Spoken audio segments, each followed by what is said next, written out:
Will Iran move toward a democracy? Will it see the return of a monarchy or another form of dictatorship, not another form of centralized uh, authoritarian rule will simply replace the current regime?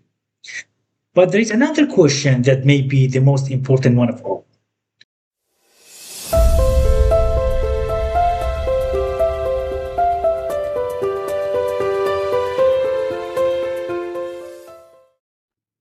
Welcome to another episode of the program.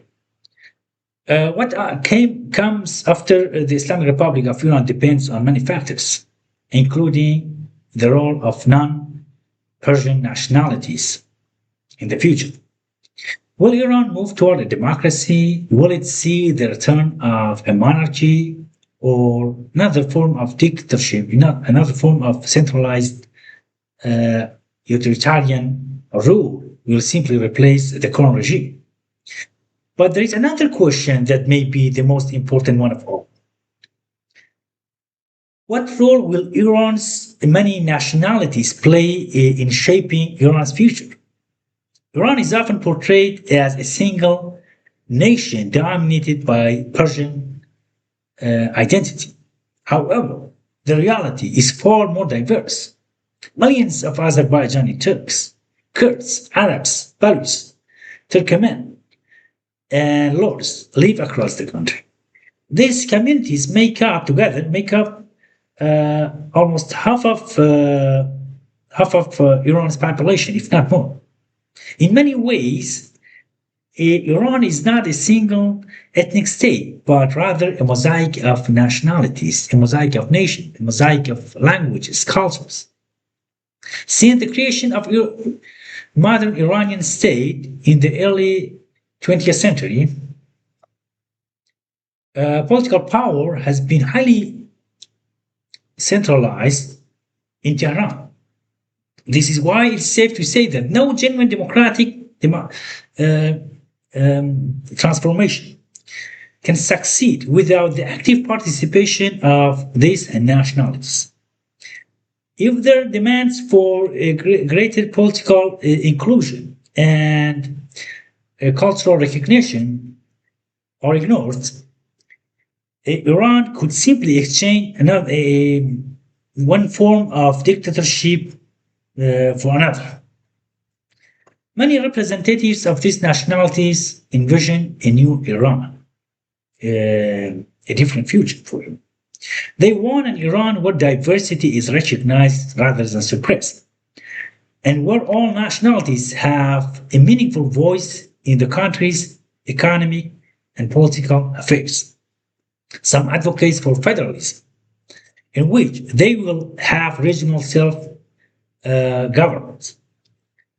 Many of Iran's largest non-Persian communities live in border regions.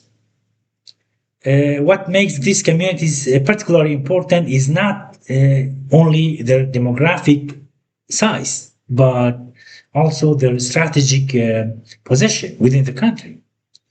As I said, many of Iran's largest non-Persian live in border regions, and Kurdish communities inhabit the western provinces of the country bordering Iraq and Iran. Baluch population live in the southeast, neighboring Pakistan and Afghanistan. Arab communities are concentrated in Khuzestan along the Iraqi border. Their economic importance is equally significant.